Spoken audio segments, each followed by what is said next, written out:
Bon, c'est une des certitudes de cette sortie du grand débat. La taxe carbone va vraiment passer à la trappe. Bonjour Mathieu Plane. Bonjour David. Directeur adjoint du département analyse et prévision de l'OFCE. Ce n'est pas une surprise, on s'en doutait, c'est ce qui a mis le feu aux poudres, cette taxe carbone.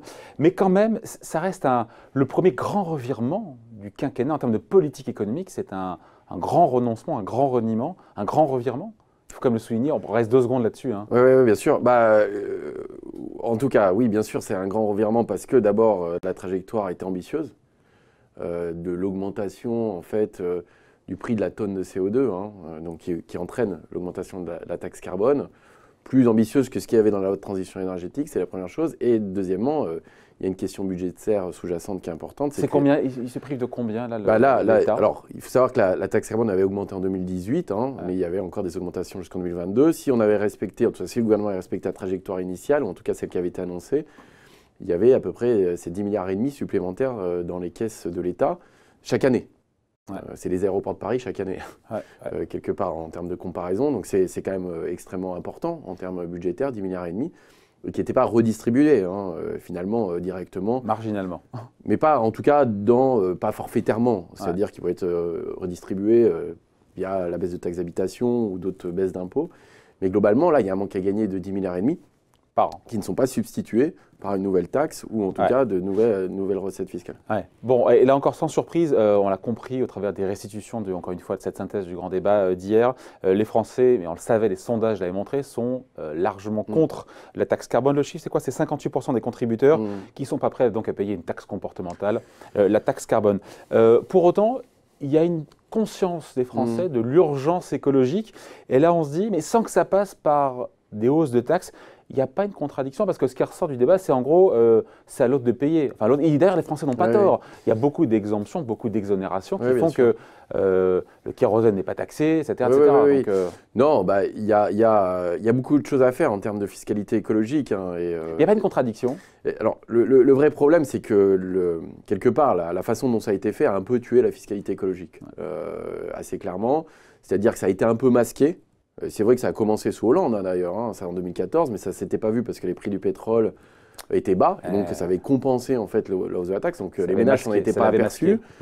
Là, on voit que c'est une fiscalité dont souvent on parle de double dividende, parce que ça permet effectivement de créer des comportements qui sont plus vertueux via le signal prix, c'est-à-dire que globalement, on désincite les ménages à consommer des produits polluants, et puis il y a une recette fiscale qui va avec. Donc c'est vrai qu'elle a pas mal de gains, sauf que en fait, les montants sont extrêmement importants et viennent vite impacter le pouvoir d'achat. Et on l'a vu avec la taxe carbone et les gilets jaunes, c'est qu'elle est aussi inégalitaire.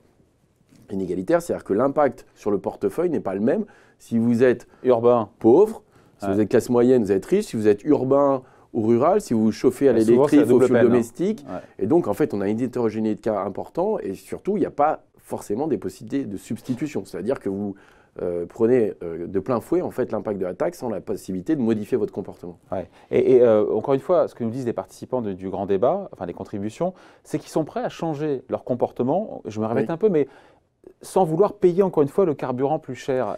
Comment on sort de cette contradiction? Alors, on a travaillé là-dessus aussi à l'OFCE, mais il y a aussi une très bonne étude qui a été faite par le Conseil d'analyse économique qui montre justement les différents scénarios possibles et envisagés pour faire que ça limite les impacts en termes de budgétaires. C'est-à-dire qu'il faut garder l'idée d'un signal prix, c'est-à-dire que ce qui pollue pour l'instant, il a abandonné le signal prix. Il a abandonné. Et c'est là un des grands enjeux, parce qu'on le voit, il y a aussi le rapport Kiné qui montre que si on veut être à l'équilibre carbone, c'est-à-dire que globalement, si on veut tenir la trajectoire ambitieuse, mais qui est quand même importante, de ne pas monter à plus de 2 degrés d'ici à 2100 des températures, il faut justement augmenter la fiscalité carbone, avec des objectifs qui sont assez importants. Et donc le signal prix est important, c'est-à-dire que le consommateur doit intégrer le fait que ce qui est polluant doit coûter plus cher, aussi pour lancer d'autres types d'investissements, c'est-à-dire que le renouvellement, l'électrique, etc., va être incité parce que si le thermique est plus cher, en tout cas. Donc ça, c'est quelque chose d'important. Sauf qu'aujourd'hui, il est confiscatoire d'un point de vue budgétaire parce qu'on le voit comme quelque chose de négatif. Donc, une des façons... Comment on le rend socialement acceptable pour les Français sans que ça vienne gréver fortement leur pouvoir d'achat. Et alors exactement, c'est-à-dire qu'il faut concilier l'écologique au social dans cette affaire-là.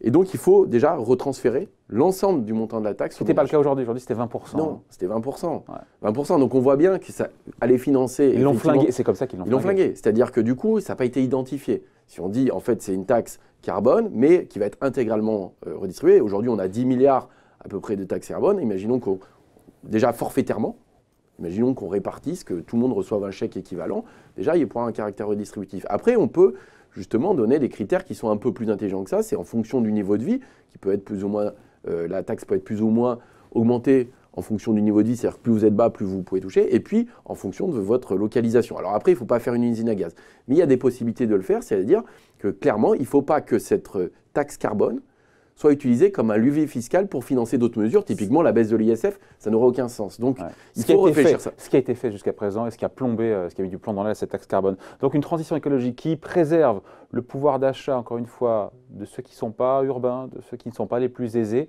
c'est possible sans que ça vire à l'usine à gaz. Ça y ressemble quand même un petit peu. Non, honnêtement, c'est possible. Le problème, c'est que le sujet est extrêmement inflammable d'un point de vue, c'est le cas de le dire, politique, pour le coup. On voit que, d'ailleurs, ce qui est assez intéressant, c'est que la taxe carbone, elle a finalement été augmentée aussi début 2018. Et en fait, la crise des Gilets jaunes, elle arrive quand même plus tardivement. C'est-à-dire qu'il y a eu aussi un délai, et qui était lié surtout à la hausse des prix du pétrole. Et donc, ça a remis sur la table ce débat-là. Et donc, on manque de sérénité sur le sujet. Mais assez clairement, on ne va pas pouvoir se passer de cette idée-là qu'à un moment donné, il va falloir renforcer. Comment ils ont fait nos petits copains à l'étranger? Effectivement, par exemple, les Scandinaves ont mis du temps. Il y a eu un vrai consensus autour de cette taxe qui a été redistribuée intégralement aux ménages. Donc ça a été mis en place, ça a été discuté en 88, mis en place en 90, avec des transferts qui ont été identifiés en disant, effectivement, il y a une enveloppe qui va être redistribuée. Effectivement, vous allez plutôt plus recevoir quand vous êtes en bas de l'échelle des revenus que quand vous êtes en haut. Mais globalement, pas tout n'est redistribué parce que sinon on ne finance pas la transition écologique. Alors après, on peut avoir d'autres types de financement de la transition écologique. C'est des questions qui peuvent se poser. Est-ce que la taxe carbone doit financer uniquement la transition écologique? Est-ce que par exemple, l'investissement dans les transports collectifs, est-ce que c'est une taxe carbone ou d'autres types et puis faire payer les vrais pollueurs aussi, pardon, mais c'est vrai que j'ai écouté, enfin je connais pas, je suis pas un expert du sujet, mais il y a beaucoup d'exemptions, le transport aérien, le transport routier. Aujourd'hui, 60% de la taxe carbone est payée par les ménages, 40% par les entreprises.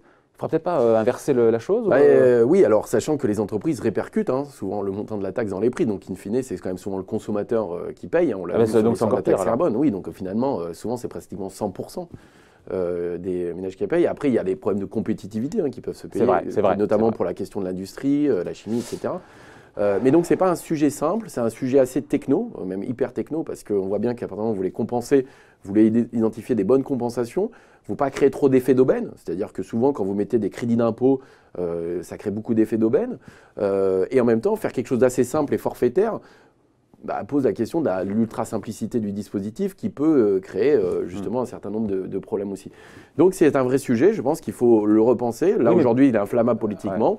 Mais les Français, encore une fois, cette taxe comportementale, 60% des contributeurs du grand débat ont dit non, on n'est pas prêt à payer cette taxe carbone, cette taxe comportementale. Est-ce que c'est le seul moyen, encore une fois, de modifier les comportements que d'avoir une taxe comportementale? Il y a pas autre chose? Pas que, c'est-à-dire que vous pouvez faire de l'accompagnement, c'est-à-dire que l'investissement dans la transition écologique, avoir des énergies moins polluantes. Ça se finance aussi. Ça se finance aussi, les transports collectifs, la rénovation thermique, tout ça c'est important, mais c'est complémentaire à envoyer un signal prix qui fait qu'à un moment donné, on doit payer plus cher. Tous les pays qui ont réussi cette transition, encore une fois, baisser l'empreinte carbone. On fait un complément. En fait, entre à la fois une fiscalité écologique et des investissements assez lourds sans qu'elle soit punitive. Énergétiques, bien sûr. Mais par contre, il faut qu'elle soit identifiée comme quelque chose de non punitif, mais qui renvoie à un effet de signal prix. Bon, pour l'instant, c'est mort de chez mort. On a compris que ça ne bougera pas. Mais en tout cas, voilà, on voulait vous en parler à l'issue de ce grand débat. Merci beaucoup, Mathieu. Mathieu Plane, donc directeur adjoint du département d'Élysée Prévision de l'OFCE.